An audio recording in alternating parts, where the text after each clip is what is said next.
আসসালামু আলাইকুম সবাইকে, কেমন আছেন সবাই? আশা করি সবাই ভালো আছেন। ওয়েলকাম টু গ্রামীণ রান্নাঘর। তো আজকে আমরা করে দেখাবো বেগুন ভর্তা। এভাবে যদি আপনি বেগুন ভর্তা করেন, এই ভর্তাটা খেতে কিন্তু খুবই মজা লাগে ভাতের সাথে। আপনারা ডেফিনেটলি এটা একবার ট্রাই করে দেখবেন। তো চলুন দেখে নিই এভাবে বেগুন ভর্তা করতে কী কী লাগছে আমাদের। ফার্স্ট এই বেগুন ভর্তা করার জন্য আমরা প্যানে একটুখানি তেল নিয়ে নিব। বেগুনগুলোকে একটু ভাজার জন্য, খুব বেশি না, একদম অল্প পরিমাণ তেল নিয়ে নিয়েছি।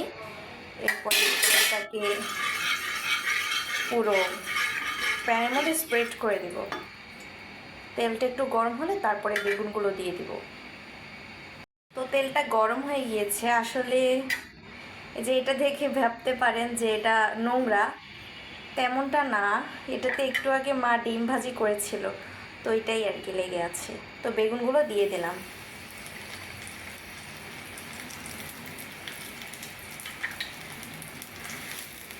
ভালো করে তেলের মধ্যে নেড়ে ছেড়ে নেব।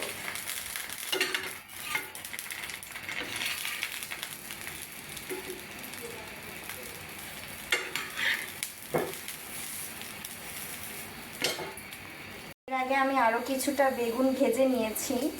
তারপরে মনে পড়লো যে এই রেসিপিটা আপনাদের সাথে শেয়ার করি। আসলে খেতে এত সুস্বাদু হয়, তাই ভাবলাম এটা আপনাদের সাথে শেয়ার করেই ফেলি।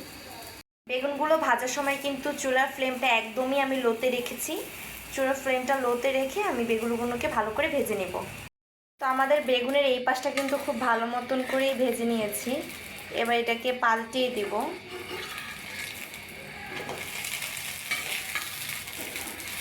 এটা ভিডিওতে হয়তো মনে হতে পারে যে পুড়ে গিয়েছে, কালারটা একটু গাঢ় হতে পারে, বাট একদমই সেরকম না, একদম লালচে একটা কালার এসেছে।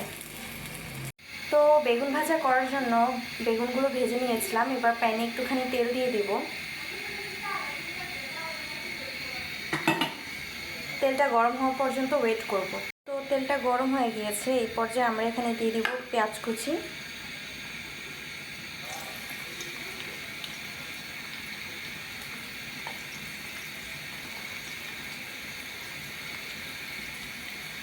আর একটুখানি অ্যাড করে নিব রসুন। রসুনটাকে আমি কোয়া কোয়াই রেখেছি, কুচি আর করিনি।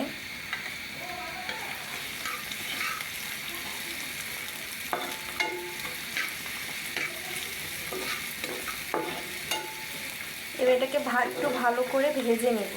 এবার প্রসেসটাতে কিন্তু আপনারা চুলাটা মিডিয়াম ফ্লেমে রাখবেন। তারপর এখানে অ্যাড করে দিব একটুখানি টমেটো স্লাইস। টমেটো স্লাইস দিয়ে এটাকে আবারও নেড়ে নিব।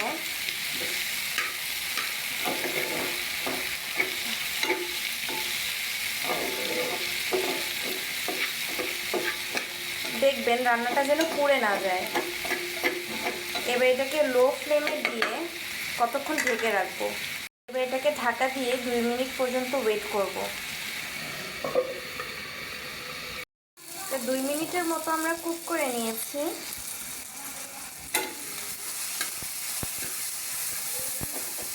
টমেটোগুলোকে পুরো গলা পর্যন্ত এটাকে কুক করতে থাকবো, একদম যাতে পুরোপুরি টমেটোটা নরম হয়ে যায়। তো এই তো এটা ভালো করে নরম হয়ে গিয়েছে। এবার খুন্তির সাহায্যে এটাকে একটু ঘেটে দিব। ঘেটে এটাকে একদম গোলা গোলা করে ফেলবো।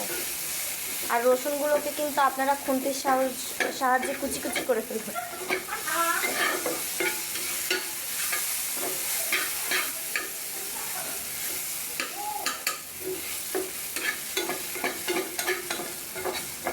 এখানে বেগুন ভাজার জন্য 2-3টে শুকনো মরিচ তেলে নিব।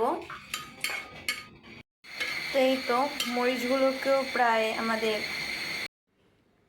তো এখন বেগুন ভর্তাটা করে নিব। এগুলোকে কিন্তু এখানে কালো লাগছে, কিন্তু এটা কালো না গাইস, এটা বাদামি রং হয়েছে। আমার গরিব মানুষ তো, ফোনের ক্যামেরা তেমন একটা ভালো না, এর মধ্যেই যতটা পারি আপনাদেরকে দেখানোর ট্রাই করি আর কি।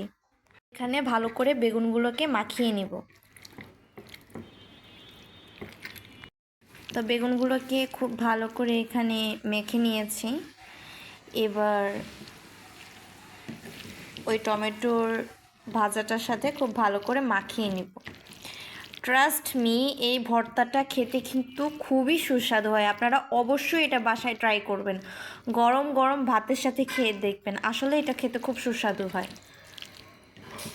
মাখানোর পর এখানে দিয়ে দিব হালকা একটু লবণ। এখানে হালকা একটু লবণ দিয়ে দিয়েছি গাইস, একদম অল্প পরিমাণে দিয়েছি, কারণ লবণ বেশি হলে কমানো যায় না, কম হলে বাড়ানো যায়। আর আমি দুপুরে যে ডিম ভাজি করেছিলাম ওইটাতে একটু বেশি পরিমাণ লবণ দেওয়ার কারণে আমার মা আমাকে অনেক বকা দিয়েছে, সো আমি একটু কেয়ারফুল থাকার ট্রাই করছি, কারণ সে বকা শুরু করলে 1 ঘন্টায়ও থামে না। তাই তো খুব ভালো করে মাখিয়ে নিয়েছি। এই পর্যায়ে দিয়ে দিব একটু সরিষার তেল। এখানে সেই ভাজা মরিচগুলোকে আমরা ভেঙে নিব, খুব ভালো করে ভেঙে নিব। এটা একটু নরম হয়ে গেছে তাই ভাঙতে কষ্ট হচ্ছে। একটু তেল দাও, একটু তেল দিয়ে দিব। এখানে দিয়ে দিব 1 চা চামচের মতো তেল, আর একটু দাও।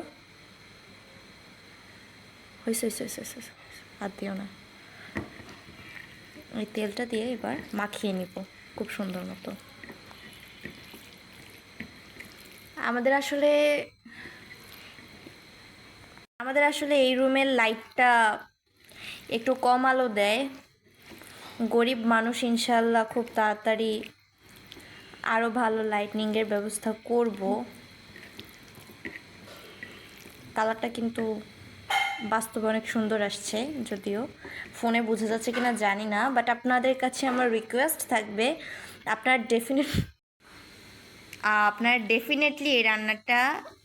ডেফিনেটলি এই ভর্তাটা আপনারা বাসায় ট্রাই করবেন, খেতে কিন্তু দারুণ হয়েছে। তো আমাদের বেগুন ভর্তা হয়ে গিয়েছে, আর এখন বেগুন ভর্তাটা খাবো। আপনাদের যদি ভিডিওটা ভালো লেগে থাকে তাহলে অবশ্যই আমাদের চ্যানেলটা সাবস্ক্রাইব করবেন এবং আমাদের ভিডিওটাতে লাইক করবেন। অনেক অনেক ধন্যবাদ এতক্ষণ ধরে আমাদের রেসিপিটা দেখার জন্য।